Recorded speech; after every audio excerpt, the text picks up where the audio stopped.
Hello मेरे प्यारे मित्रों और विद्यार्थियों। आज मैं जो हूँ इंग्लिश लैंग्वेज शुरू करने वाला हूँ टीच पढ़ाने के लिए। और इंग्लिश लैंग्वेज में कैसे हम लोग इंग्लिश की किताब को डील करेंगे और किस रूप से हम लोग जो है बड़े बड़े सेंटेंस को डील करेंगे और कैसे हम लोग इंग्लिश स्पीकिंग करेंगे। इट मीन्स हम कह सकते हैं कि स्पोकन के बारे में पूरा हम लोग जानने वाले हैं और पूरा किताब जो डील करना होता है वो सारी चीज़ को जानेंगे और वो बहुत सारी चीज़ें सीखेंगे इंग्लिश में। और ये जो है बहुत ईजी है। इंग्लिश जो है हार्ड नहीं है, केवल ये हम लोग के दिमाग में सेट है कि इंग्लिश बहुत हार्ड, लेकिन बहुत ईजी इंग्लिश है। और जिस मेथड से हम बताने वाले हैं, जिस मेथड से आपको पढ़ाने वाले हैं, अगर इस मेथड को आप पकड़ेंगे तो बहुत आसानी से बहुत ईजी में से इंग्लिश सीख जाएंगे। तो इंग्लिश का आज हम जो है फर्स्ट बोल सकते हैं फर्स्ट पार्ट हम चालू कर रहे हैं, जिसमें आज हम आप सभी को परिचय करवाएंगे सेंटेंस से। सेंटेंस जो है किस रूप में और सेंटेंस में कौन कौन से पार्ट्स हैं और सेंटेंस में जो है ग्रुप वर्ड्स का कैसे चलता है और एक सेंटेंस कितना लंबा हो सकता है, ये सारे चीज आज हम लोग डिस्कस करने वाले हैं। तो चलिए देखते हैं सेंटेंस। सेंटेंस वाइट जिसे हम लोग हिंदी में जानते हैं, और सेंटेंस का पार्ट्स। तो पहला जो है वो सब्जेक्ट। सेंटेंस में सब्जेक्ट को पहचानना आपको बहुत आसानी से आना चाहिए। सेकेंड है प्रेडिकेट। प्रेडिकेट सब्जेक्ट और प्रेडिकेट। सब्जेक्ट बहुत आसानी से डब्ल्यू। एक चीज बात आप समझ लीजिए कि इंग्लिश लैंग्वेज में हम लोग क्या करते हैं, स्पीकिंग करते हैं तो क्या करते हैं, तो क्वेश्चन कोई पूछता है उसका हम लोग जवाब देते हैं, या फिर जनरली कोई भी चीज को हम लोग डील करते हैं तो मतलब आंसर देते हैं और क्वेश्चन पूछा जाता है। तो सब्जेक्ट को भी बारे में पूछा जा सकता है, इससे भी स्पीकिंग होता है। ऑब्जेक्ट के बारे में पूछा जाता है, इससे भी स्पीकिंग, और भी बहुत सारे वर्ड्स हैं उसके बारे में स्पीकिंग होता है। अदर वर्ड्स हो गया स्पीकिंग होता है। तो पहले हम लोग सब्जेक्ट के बारे में जानेंगे कि कौन ऐसे WH वर्ड्स है जिससे हमें सब्जेक्ट पता चलता है। तो ये है वाट और हु। अगर वाट और हु से हम लोग कोई मेन वर्ब से या कोई वर्ब से हम क्वेश्चन करते हैं किसी व्यक्ति को, तो इससे हमें सब्जेक्ट मिलता है। जैसे वह वह क्या वह क्या है, तो ये क्या से अगर क्वेश्चन किए तो वहां से हम लोग को क्या पता चलता है, याम है। वह क्या नहीं है, वह आम नहीं है। तो इससे क्या हुआ कि क्वेश्चन पूछने का तरीका दो भी होती है, तो इस तरह से क्वेश्चन पूछने का तरीका चार होती है। लेकिन हम लोग जो है मुख्य रूप से देख रहे हैं कि क्या से क्वेश्चन जब करते हैं तो उसका आंसर कैसे आता है। अब वो से लेते हैं, तुम्हें इंग्लिश कौन पढ़ाते हैं, तो हमें इंग्लिश राजेश सर पढ़ाते हैं। तो जैसे राजेश सर के बारे में जानकारी मिला, जब कौन हम लोग जो है वर्ब के साथ क्वेश्चन करते हैं तब जो है हमें सब्जेक्ट मिल जाता है। और किससे क्वेश्चन किया जा रहा है, सेकेंड पर्सन से, जैसे इंग्लिश पढ़ाया जा रहा है, कौन पढ़ा रहे हैं तो उनके टीचर। तो ये कौन पढ़ाते हैं, इस तरह से क्वेश्चन करके हम लोग जो है आसानी से सब्जेक्ट को जान सकते हैं। कौन खेल रहा है, राम खेल रहा है। तो यहाँ देखिए खेलने वाला कार्य में हम लोग जब कौन से पूछते हैं क्वेश्चन तो आसानी से हमें पता चल जाता है उस व्यक्ति का नाम या उस व्यक्ति के बारे में। तो इससे हम लोग बहुत आसानी से समझेंगे कि क्या है सेंटेंस में सब्जेक्ट और इसका रोल कैसा रहता है। तो आप सभी कोई समझ गए होंगे कि ये कर्ता का रूप में कार्य करता है। ठीक है, तो यहाँ पे सब्जेक्ट का ग्रुप जो है वो देखेंगे कि कौन कौन से वर्ड्स या फिर वो कौन कौन से वर्ड्स का ग्रुप जो है सब्जेक्ट का स्थान लेता है। तो पहला जो है वो नाउन हो गया। ये नाउन बहुत इंपॉर्टेंट है हमारे कोई भी लैंग्वेज को आसानी से समझने के लिए, क्योंकि आप जानते हैं कि दुनिया जो है नाउन पे है। पूरा दुनिया में जितनी भी सारी चीज हम देख पा रहे हैं, जितनी भी सारी चीज प्रेजेंट है, वो सारा नाउन है। नाउन के बिना दुनिया है ही नहीं। अगर हम लोग एजुकेशन कोई भी चीज़ों को कोई भी एजुकेशन प्राप्त करते हैं तो वो नाउन के बारे में ही जानते हैं, चाहे साइंस हो या फिर मैथ हो, तो सारा चीज़ नाउन पे टिका हुआ है। तो नाउन ही है तब हम लोग भी हैं, दुनिया है, संसार है। वैसे तो नाउन नहीं है, वैसे तो बिना नाउन का दुनिया है ही नहीं। तो नाउन है तो भी पार्ट्स ऑफ स्पीच है, अगर नाउन नहीं होता तो भी पार्ट्स ऑफ स्पीच नहीं होता। कुल मिला के ये समझिए कि नाउन है तो भी लैंग्वेज है, क्योंकि मनुष्य जो है नाउन में आती है, और नाउन में आते हैं तो मनुष्य जो है तभी वो मनुष्य है, तभी वो लैंग्वेज बोल पा रहे हैं। तो चलिए नाउन। अब नाउन के बाद इसके स्थान पे दूसरा जो आता है वो प्रोनाउन। ये भी जो है हमारा वो सब्जेक्ट का स्थान पे नाउन के बदले आता है, क्योंकि अब जानते हैं कि कोई भी बार बार व्यक्ति का नाम लेके अगर बोलेगा तो उसे अच्छा नहीं लगता सुनने में। जैसे राम खेलता है, राम जा रहा है, तो ये अच्छा नहीं, वह जा रहा है तो उसके स्थान पे राम के जगह पे आ गई। तो इस तरह से प्रोनाउन जो है उसे अच्छा बनाने के लिए, या फिर हम ये कर सकते हैं कि कहीं कहीं नाउन में ना समझ आने पे प्रोनाउन का उपयोग किया गया, ताकि उस व्यक्ति को, सुनने वाले व्यक्ति को बहुत आसानी से वो समझ में आ जाए कि किसके बारे में बात कर रहे हैं। सेकेंड देखिए, आर्टिकल। आर्टिकल जो है वो नाउन के साथ आता है। बिना नाउन का आर्टिकल का हम लोग कहीं प्रयोग नहीं करते हैं। तो नाउन का ग्रुप हो गया ये एक प्रकार का, आर्टिकल प्लस नाउन। तो नाउन के साथ आर्टिकल रहता है तो एक ग्रुप हो गया। सेकेंड हम लोग, थर्ड हो गया ये। फोर्थ अगर हम लोग देखेंगे तो adjective. Adjective plus noun. Adjective जो है आती है वो नाउन का विशेषता करने के लिए, और नाउन के बदले प्रोनाउन आता है तो प्रोनाउन का भी विशेषता करने के लिए आएगा। तो एडजेक्टिव और नाउन। और फिर जो है आर्टिकल जब रह रही है तो आर्टिकल के साथ जो है एडजेक्टिव भी आ जाएगा और नाउन भी आ जाएगी। फिर हम लोग देख रहे हैं एडवर्ब क्या करता है, एडजेक्टिव का विशेषता करता है, तो इसके ग्रुप में एडवर्ब भी शामिल हो गया। तो आर्टिकल भी लिखेंगे हम लोग, एडवर्ब भी लिखेंगे, और प्लस में एडजेक्टिव, और प्लस नाउन। अगर हम इस ग्रुप को नहीं समझते हैं तो हमारे लैंग्वेज जो है अधूरा रहेगी, हमें लैंग्वेज समझ में बहुत कम है। इसलिए लैंग्वेज में ग्रुप को समझना बहुत ज़्यादा इम्पोर्टेंट है। अगर आप ग्रुप को बढ़िया से समझ रहे हैं तो ये समझिए कि आपका लैंग्वेज बहुत ईजी होने वाला है। और ये ग्रुप है, बहुत ईजी से समझेंगे आज हम लोग इसको। नाउन के बारे में बहुत सारे हम लोग जानते हैं, और हम एक नाउन के बारे में आगे भी पढ़ाएंगे। लेकिन नाउन के एग्जाम्पल हम लोग देखते हैं, जैसे बॉय हो गया, जो भी चीज़ प्रेजेंट है हम लोग के आसपास सभी चीज़ नाउन है। दुनिया में सारा चीज़ नाउन ही है। बॉय हो गया, गर्ल्स हो गया, मैन हो गया, सब चीज़। तो यहाँ पे इसके बदले में प्रोनाउन आता है, तो बॉय के बदले मान लो कि थर्ड पर्सन के रूप में आता है, तो इसके बदले ये आएगा। अब जो आर्टिकल आती है, तो बॉय के स्थान पे अगर हम लोग एक लड़का है, तभी हम लोग एक व्यक्ति के बारे में जब बोलना हो तब हम लोग जो आर्टिकल ये एन का प्रयोग करते हैं। अधिकांश होती है तो ये एन का प्रयोग नहीं करते हैं। तो यहाँ पे जो है आर्टिकल नाउन के साथ आएगा तो ये बॉय बोल सकते हैं, एक लड़का। एडजेक्टिव तो हम ये भी बोल सकते हैं, आ गुड बॉय।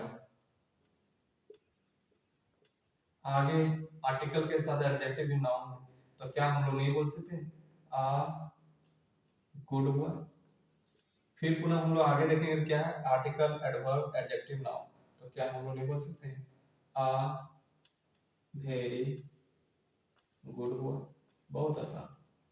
तो ये हम लोग का जो है ग्रुप है, जो हमें बहुत आसानी से कमांड करना है। अगर कमांड कर लेते हैं तो हमें आसानी से इंग्लिश लैंग्वेज समझ में आएगा। बॉय लड़का, मैन आदमी हुआ, ही हुआ, अ बॉय एक लड़का, गुड बॉय अच्छा लड़का, अ गुड बॉय एक अच्छा लड़का, अ वेरी गुड बॉय एक बहुत अच्छा लड़का।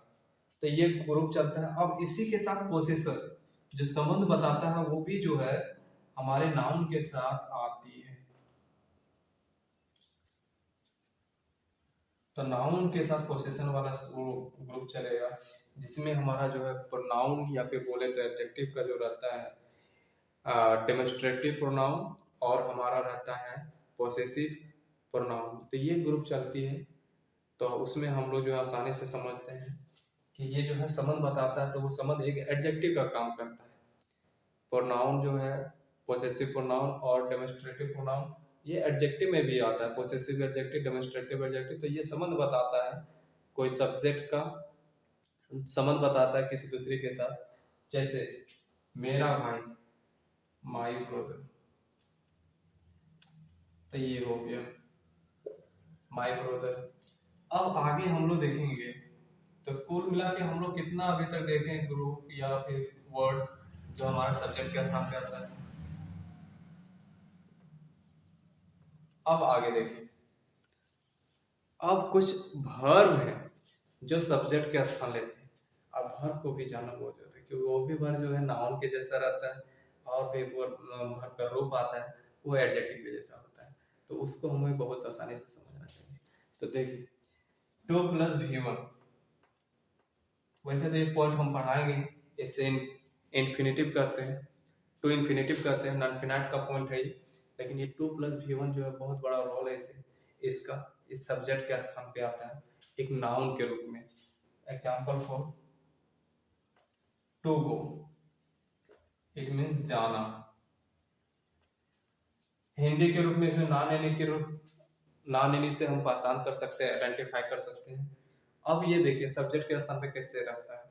खेलना स्वास्थ्य के लिए अच्छा है, खेलना किसके लिए, क्या खेलना अच्छा है, तो क्या अच्छा है, तो खेलना अच्छा है। तो खेलना हमारे लिए जो है क्या आया, एक सब्जेक्ट की जगह पे है। नेक्स्ट इसी के जैसा V4, V4 जो है नाउन के रूप में काम करते हैं, इसे वर्बल नाउन कह सकते हैं। और ये भी जो है हमारा नॉन फिनाइट का ही पार्ट, नॉन फिनाइट का ही पार्ट है, और ये जेरंड कहलाती है, लेकिन ये नाउन का ही काम करता है। जैसे गोइंग, इसका मतलब ये होता है जाना। नेक्स्ट V3, V3 जो है ये भी हमारा जो है नाउन के ग्रुप में आता है, और V3 प्लस नाउन आती है। और V3 जो है हमारा वो पार्ट नॉन फिनाइट का ही पॉइंट है, और ये जो है हमारा पास्ट पार्टिसिपल है। अब V3 का हिंदी के रूप में अगर हम लोग जाएंगे तो अभी लिख रहे हैं, देखिए जैसे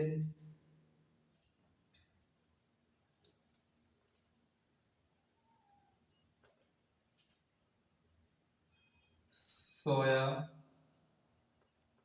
हुआ लड़का, इसका अगर हम लोग जाएंगे तो सेलेक्ट बॉय भी लिख सकते हैं। अब वैसे इसका V3 के रूप में जो है सोया हुआ इस तरह से एडजेक्टिव का रूप लेता है, तो वो जो है अस्लीप बोलते हैं, उससे भी लिख सकते हैं अस्लीप बॉय, अस्लीप बॉय। तो इसका हिंदी का मीनिंग में हुआ के रूप में रहता है, जिससे पता चलता है कि ये पिता हुआ समय को निर्धारित कर रहा है, और ये एक जो है एडजेक्टिव का काम करता है। इसमें एक और है वर्ब का रूप जो हमारा एडजेक्टिव का जैसा काम करता है, वो है V4। ये भी जो है ग्रुप बनाता है नाउन के साथ, और ये V4 जो है वो भी हमारा नॉन फिनाइट का ही पार्ट है। और अगर आपको जो है नीचे वाला नहीं दिख रहे हैं तो हम वो ऊपर लिखते हैं इसे, ताकि आप समझ पाए बढ़िया से। V4 जो पहले बताया जेरन का काम करता है, तो ये नाउन के रूप में है, जैसे गोइंग जाना। नेक्स्ट अभी बताएं कि V3 प्लस नाउन ग्रुप, ये भी हमारा जो है काम करता है, सब्जेक्ट के स्थान पे आता है। और ये जो है V3 ये नॉन फिनाइट का पॉइंट है, इसे पास्ट पार्टिसिपल करते हैं, और ये एडजेक्टिव के जैसा काम करता है। जैसे आ सेलेक्ट हुआ लेते हैं, इसका मीनिंग हुआ सोया हुआ लड़का, हुआ लड़का। और इसे अगर कहेंगे एक और इंग्लिश में तो असली बॉय बोलते हैं इसे।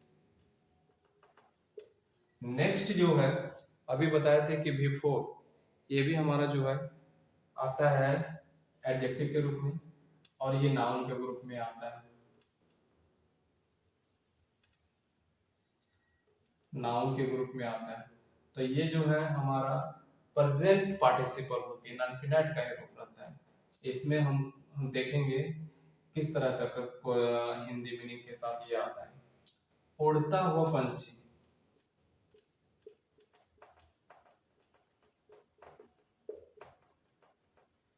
तो इसे हम बोलेंगे फ्लाइंग बर्ड। तो आप देख सकते हैं कि हमारा जो है नॉन फिनाइट एक जेरंड के रूप में आ रहा है, V4 एक जेरंड के रूप में आ रहा है, और एक हमारा जो है प्रेजेंट पार्टिसिपल के रूप में आ रहा है। V3 भी जो है पास्ट पार्टिसिपल, मतलब वर्ब फॉर्म भी जो हमारा सब्जेक्ट के जगह पे रह सकता है, सब्जेक्ट के जगह पे वर्ब फॉर्म भी रहती है।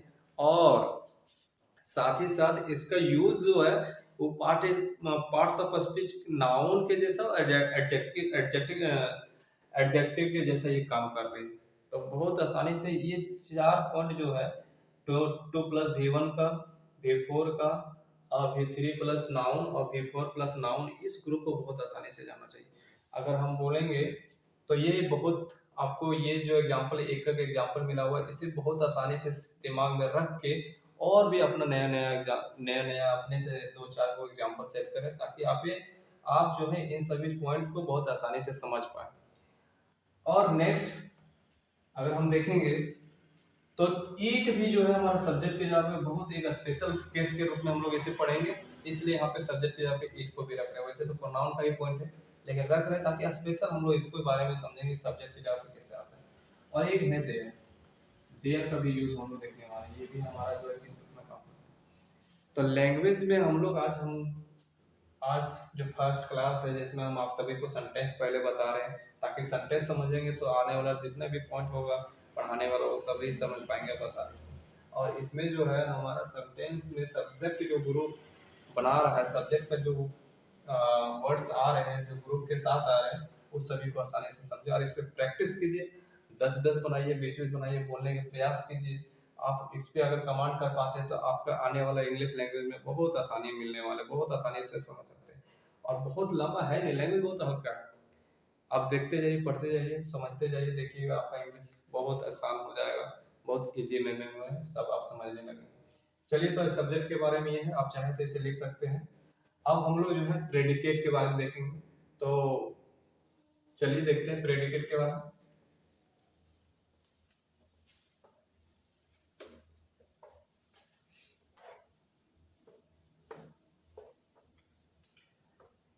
प्रेडिकेट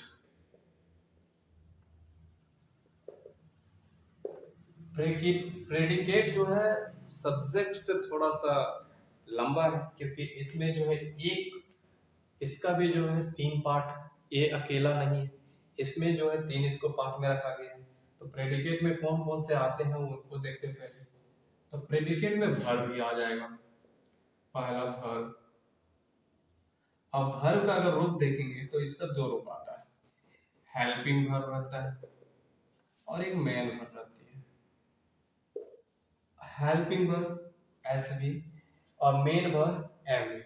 हेल्पिंग वर्ब में किसका रूप चलता है, तो बहुत आसानी है। अगर ये चीज आप समझ गए कि हेल्पिंग वर्ब में किसका रूप चलता है और आप इसे एक बार दिमाग में सेट कर लिया और इसके रूप को भी याद कर लिए, तो आपको जो है इंग्लिश बहुत आसानी से समझ में आने वाली है। तो हेल्पिंग वर्ब का जो रूप चलता है वो बी का चलता है, और बी का चलेगा तो ये जो है हमारा निर्धारित होती है प्रेजेंट, पास्ट, फ्यूचर और मॉडल्स में। लैंग्वेज में तो 2 ही में तो बोलना है, सेंटेंस, वो भी टेंस में या फिर मॉडल्स में। अगर आपको टेंस वाला रूप समझ में आ जाए, मॉडल वाला, तो फिर आगे चल के जितना भी इंग्लिश लैंग्वेज है सब तो इसी पे आधारित है। चाहे वॉइस पढ़े, नारेशन पढ़े, कुछ भी पढ़े, आप क्लॉज पढ़े, कुछ भी पढ़े, चाहे कंजक्शन पढ़े या कंडीशनल सेंटेंस पढ़े, कुछ भी पढ़े, मतलब कुल मिला के आपको जो है सबसे ज़्यादा इम्पोर्टेंट है सेंटेंस और मॉडल्स में क्या सेंटेंस होती है सो, और दूसरा कि उसका कौन कौन सा हेल्पिंग वर्ब का ग्रुप चलता है और मेन वर्ब का ग्रुप चलता है। चलिए, तो पहले देखने वाले हैं हेल्पिंग वर्ब के ग्रुप, तो इसे हम लोग बाद में डील करेंगे। आज हम लोग केवल देखेंगे कि हेल्पिंग वर्ब कौन है, किसका ग्रुप है। तो बी का है, second have, third having, fourth do. एक बार हम बोल देते हैं इसका ग्रुप के बारे में। प्रेजेंट में हमारा जो आता है बी का, वो आता है is, am, are. Second past में जो आता है वो आता है वाज, वर। फ्यूचर में जो आता है वो आता है विल बी और शैल बी। मॉडल्स के साथ सारे मॉडल्स जितने भी होते हैं केवल डेयर, नीड और यूज टू को छोड़ के बाकी जितने भी मॉडल्स हैं सभी के साथ भी can be, may be, might be, could be, should be, और इन सभी से सेंटेंस बनते हैं बहुत आसानी से। और हैव का भी रूप आता है प्रेजेंट में हैज हैव, पास्ट में हैड, फ्यूचर में विल हैव, शैल हैव, और मॉडल में can have, may have, might have, could have, should have. Having का रूप आता है, हैव का रूप में हैव बीन केवल लगा हुआ है, और वो भी थर्ड कहेंगे तो मेन वर्ब का ये जो है वर्ब 3 है, मतलब इसमें जो काम रहेगा पहले कुछ ना कुछ कंप्लीट रहेगा, इसीलिए भी 3 को रखा गया। तो ये बी का ही रूप रहता है, वो काम कंप्लीट हुआ रहता है, इसलिए हुआ के रहने के अर्थ में हम लोग केवल भाव पकड़ सकते हैं, लेकिन दिखाएगा नहीं, वहाँ पे दिखावा नहीं रहता है कि हाँ। जैसे कि आप बोले थे मैं 2 साल से पढ़ रहा हूँ, तो 2 साल तो बीता होगा, तो बीता हुआ सेंस हमें ये जो है बीन ही देता है, और मेरे समय निकल गया। तो इसमें जो है इसका ग्रुप वही हैव का रहता है, लास्ट में सबके साथ बीन रहेगा। डू का प्रेजेंट में डू डज, पास्ट में डिड और फ्यूचर में विल शायद ही रहता है। मॉडल में कैन में माइट ही रहता है, इसका कुछ जुड़ता नहीं है, क्योंकि कैन में माइट और विल शायद में ही जो है डू का रूप बनता है उसी से। अब आते हैं हम लोग मेन वर्ब। मेन वर्ब में जो है इसका पार्ट्स वो है पहला V1, V2, V3, V4 and next is V5. English is not hard, it is so easy, but you have to watch this video and you have to clear your doubt, and every day you practice on the sentence parts, what subject, how many groups of the words present for subject, and what's the next part predicates, and what the first part of the predicates. And like English is very easy, don't mind about this. Next is come second part is object. ये बहुत बड़ा role निभाता है sentence. Subject के बिना sentence नहीं, sentence आया तो ऑब्जेक्ट लेके भी आएगा और नहीं भी लेके आएगा। ये समझे सबसे पहले कि अगर सेंटेंस है तो उसमें सब्जेक्ट होना ही चाहिए, लेकिन ऑब्जेक्ट नहीं रहेगा तो भी सेंटेंस चल जाएगा। कुल मिला के एक सब्जेक्ट का होना बहुत जरूरी है सेंटेंस में। कभी कभी ऑब्जेक्ट जो है सेंटेंस का सब्जेक्ट बन के भी कार्य करती है, वो पैसिव में आती है, हमारा वॉइस का पैसिव फॉर्म में, तो वो हम लोग बाद में देखेंगे। पहले यहाँ समझते हैं ऑब्जेक्ट, और ऑब्जेक्ट को बढ़िया से गेन करते हैं कि क्या है ऑब्जेक्ट। तो ऑब्जेक्ट का अगर हम बोले कि कैसे पता करें कि ऑब्जेक्ट को कैसे समझे कि सेंटेंस में है या नहीं, तो इसका भी जो है हमारा वर्ड्स है, WH वर्ड्स है, जो हर भी बताएगा। पहला है वाट, सेकेंड है होम। अब पहला से हम लोग क्वेश्चन करते हैं, तुम क्या खा रहे हो। तो वर्ब से क्वेश्चन किया गया तुमसे, तुम क्या खा रहे हो, तो क्या खा रहे हो। तो कार्य का प्रभाव जिस पे पड़े, कर्ता का द्वारा किया गया कार्य का प्रभाव जिस पे पड़े वही हमारा ऑब्जेक्ट रहती है। तो तुम क्या खा रहे हो, मैं आम खा रहा हूँ, तो मेरा खाने का प्रभाव जो किस पे है, आम पे, तो ये हो गया मेरा ऑब्जेक्ट। सेकेंड है मैं, तुम किसको पढ़ाते हो, तो मैं प्यारे विद्यार्थियों को पढ़ाता हूँ। तो यहाँ पे जो हमारा ऑब्जेक्ट बना वो क्या बना, प्यारे विद्यार्थी। देख रहे हैं, प्यारे जो हमारा वर्ड्स है वो कुल मिला के विशेषता कर रहे थे, एडजेक्टिव है। विद्यार्थी हमारा नाउन है, ग्रुप मतलब यहाँ भी चलेगा, नाउन का ग्रुप यहाँ भी चलेगा, ऑब्जेक्ट में भी आएगा। तो चलिए देखते हैं। तो वाट और उसे हम लोग समझते हैं, और इसका अगर ग्रुप देखेंगे तो वही ग्रुप रहेगा जो हम लोग फिलहाल सब्जेक्ट में देखें। मतलब इसमें भी नाउन आएगा, वही नाउन, प्रोनाउन का ग्रुप आएगा इसमें, ऑब्जेक्ट वाला।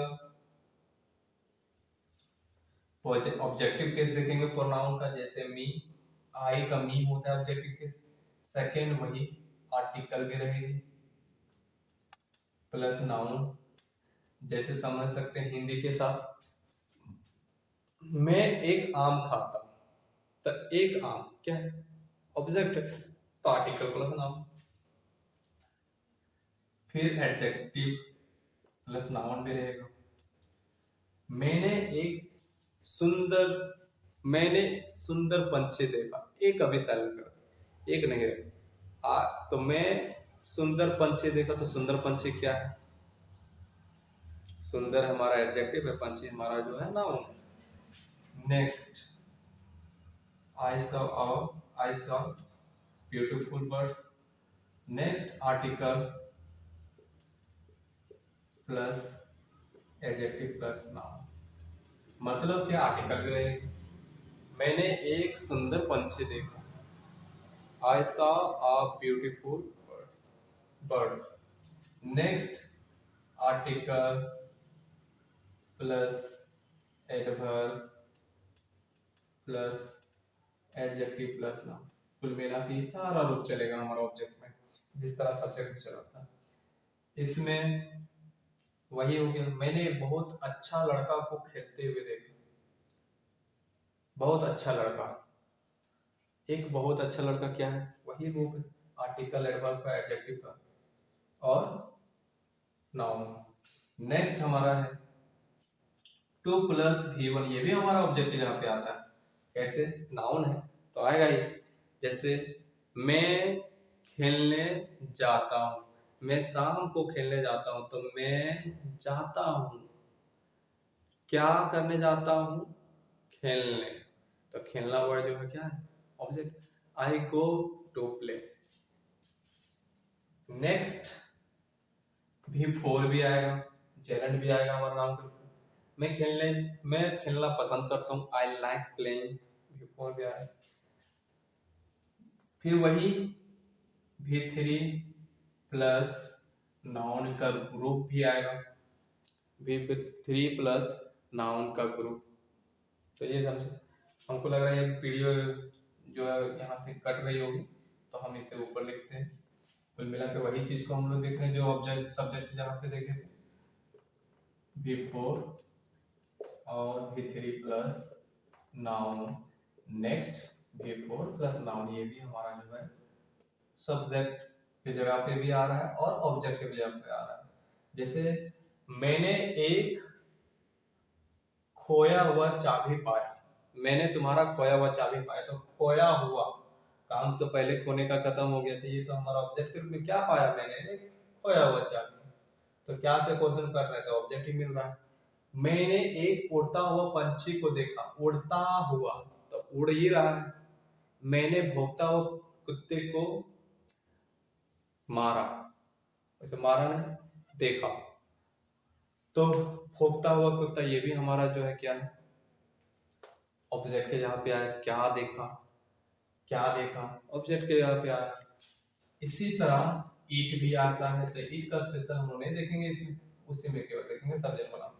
देयर का नहीं आता है, तो ये हम लोग समझ गए और आप भी समझ गए होंगे कि हमारा जो है ऑब्जेक्ट के जगह पे कौन कौन से वर्ड आते हैं और कौन कौन से वर्ड्स का ग्रुप आता है।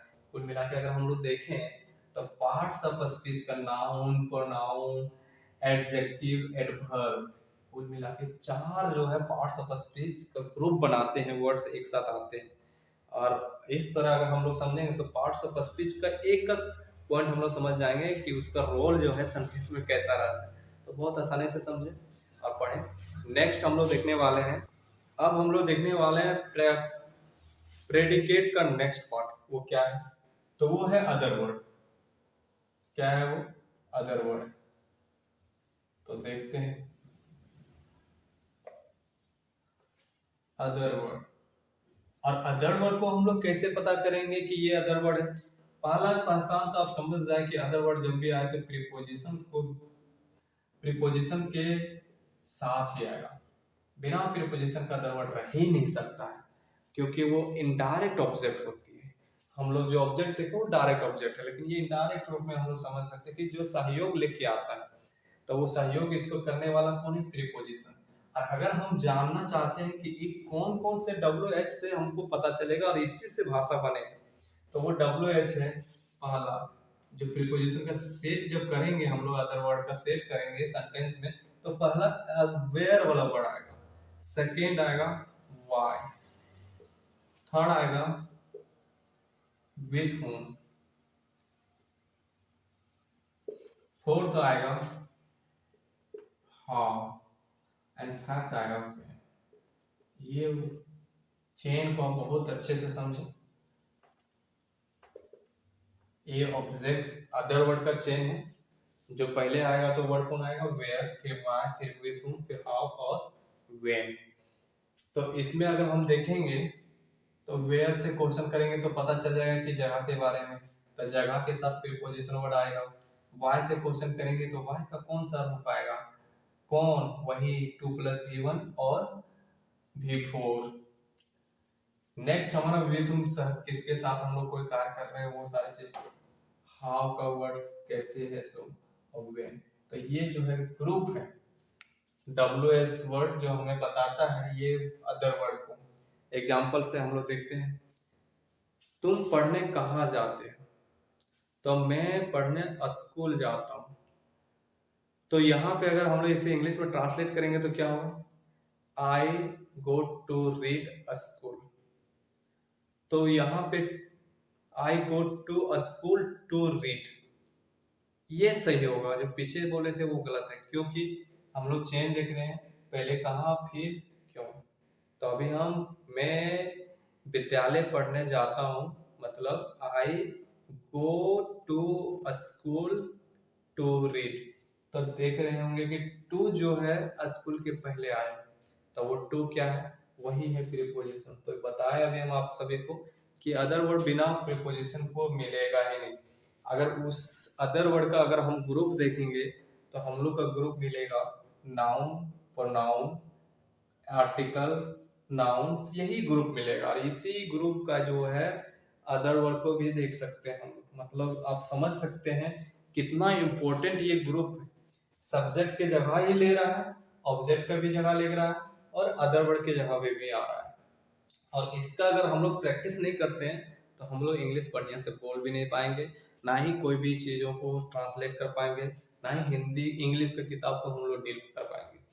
तो हमें समझने के लिए बहुत ज़्यादा इम्पोर्टेंट है ये ग्रुप को।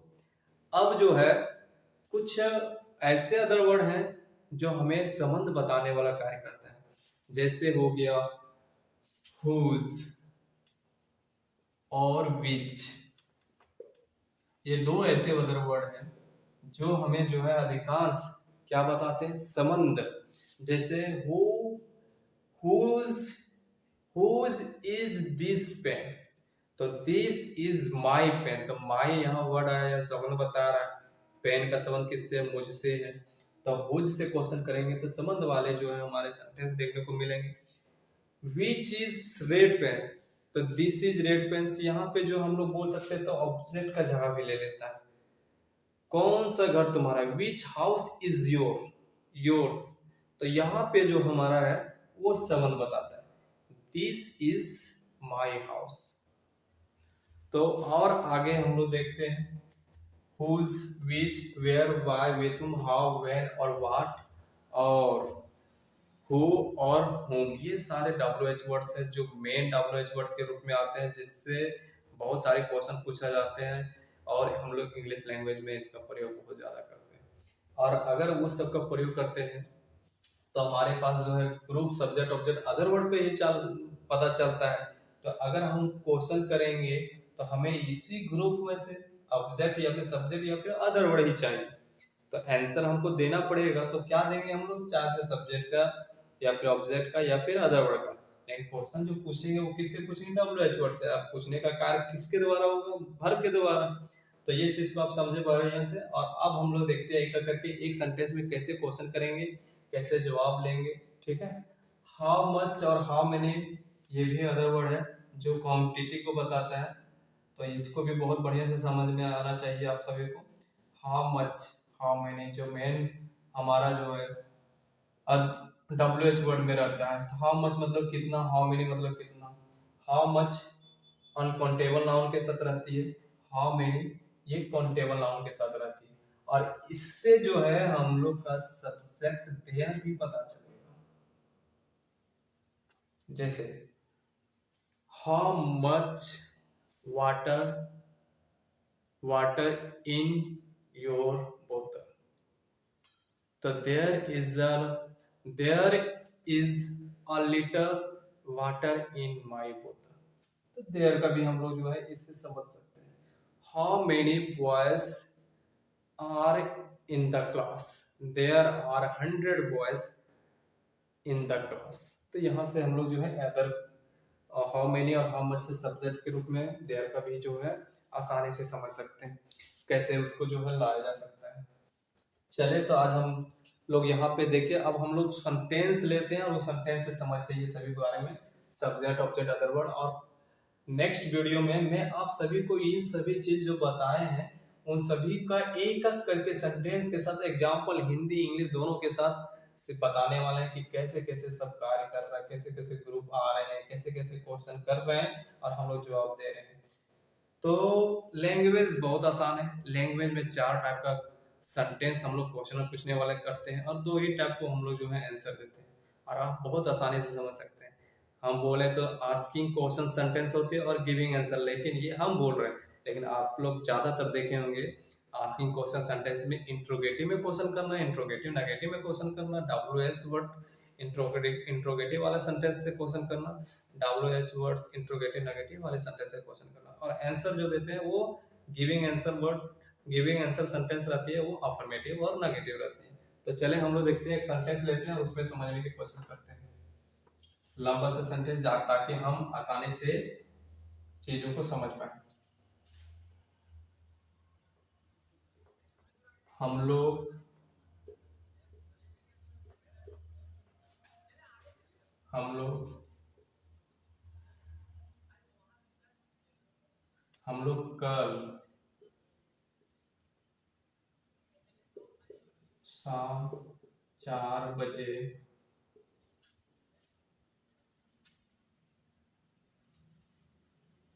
कार से अपने दोस्तों के साथ खेलने क्रिकेट खेलने के लिए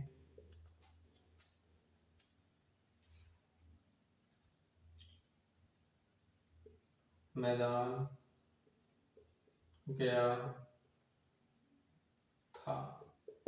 तो अभी सेंटेंस में देख सकते हैं एक लंबा सा सेंटेंस है जिसमें हम लोग सब्जेक्ट ऑब्जेक्ट अदर वर्ड भी रखे हैं। इसमें अदर वर्ड ज़्यादातर है, ऑब्जेक्ट इसमें है नहीं, और वो सारे चीज़ को पहचान करेंगे कहाँ पे सब्जेक्ट है। तो सबसे पहले वर्ब से क्वेश्चन करना है, सब्जेक्ट जानना है, ऑब्जेक्ट जानना है, अदर वर्ड जानना है। तो गया था, कौन गया था, और कौन से ही पता चलता है सब्जेक्ट। क्या गया था, तो क्या से नहीं मिलेगा इसमें, लेकिन कौन से करते हैं, कौन गया था। तो यहाँ पे क्या मिला, हम लोग गए थे। नेक्स्ट, हम लोग गए थे,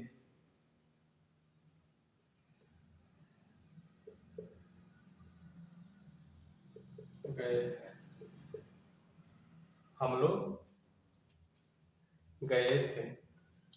नेक्स्ट, हम लोग आते हैं, क्वेश्चन करते हैं नेक्स्ट दूसरा पे, ऑब्जेक्ट जाने के, किसको गए थे, क्या गए थे, तो कोई ऑब्जेक्ट नहीं मिलेगा यहाँ पे। लेकिन हम लोग कहाँ गए थे, मैदान गए थे। क्यों गए थे, खेलने के लिए, खेलने के लिए गए थे। तो खेलना भी वर्ब है, तो ये भी अपना ऑब्जेक्ट लेगा। क्या खेलने के लिए गए थे, क्रिकेट खेलने के लिए। तो ये सारा अदर वर्ड मिल रहा है। कहाँ गए थे, मैदान, तो ये अदर वर्ड है।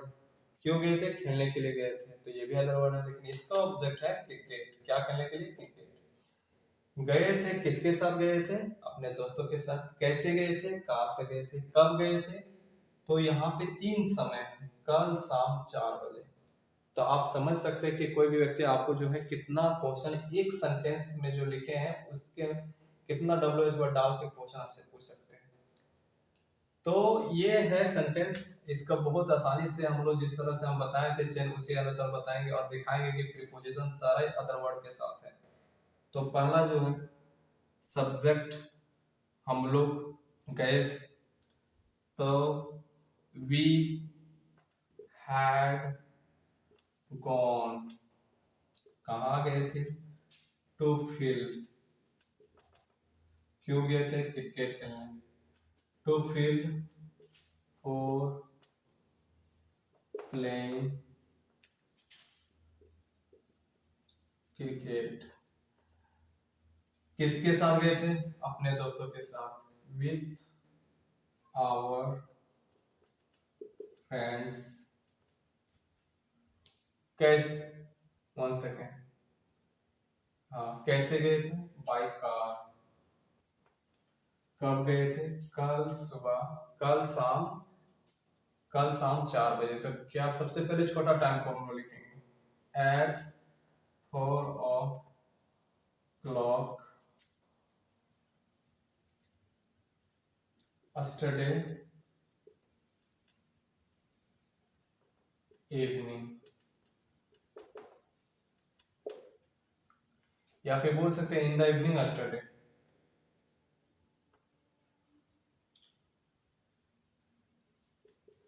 या फिर yesterday evening बोल सकते हैं, इसे अब सब्जेक्ट बना के क्या बोले एडजेक्टिव बना के। अब देखें कि जो सेंटेंस लिखे हैं इस तरह से सेंटेंस हम लोग देखेंगे और इसी तरह से हम लोग जो है पढ़ेंगे, लंबा लंबा सेंटेंस देखेंगे ताकि आप किताबों को भी बहुत अच्छा से डील कर सके और बढ़िया से सेंटेंस भी बोल पाए। तो सबसे पहले हम लोग को वेरीफाई करना है कि अदर वर्ड प्रीपोजिशन के साथ है कि नहीं। तो देख सकते हैं आप टू प्रीपोजिशन यहाँ पे फॉर प्लेइंग, तो ये भी नाउन है, तो इसके पहले प्रीपोजिशन अदर वर्ड के रूप में आया, हम तो बताया था। विथ आवर फ्रेंड, तो ये भी प्रीपोजिशन है। बाय कार, तो यहाँ भी प्रीपोजिशन है। At 4 o'clock, in the evening. तो कुल मिला के ये अगर हम देखते हैं चेन, तो अदर वर्ड का चेन हम लोग देखते हैं तो ये भी देख पाते हैं कि पहले फील्ड आएगा, फिर प्लेइंग क्यों वाला आएगा, फिर किसके साथ आएगा, फिर कैसे आएगा, फिर कब आएगा। समय को हमेशा जो है हम लोग लास्ट में रखते हैं, कभी भी समय को जो है हम लोग कोई भी सेंटेंस में पहले नहीं रख सकते हैं। अब पहले कोई अदर वर्ड को रखना चाहते हैं तो उसके साथ कॉमा लगा सकते हैं, लेकिन अधिकांश हम लोग जितना भी लैंग्वेज करते हैं वो सबसे लास्ट में रखते हैं। तो now this is the last point of this section.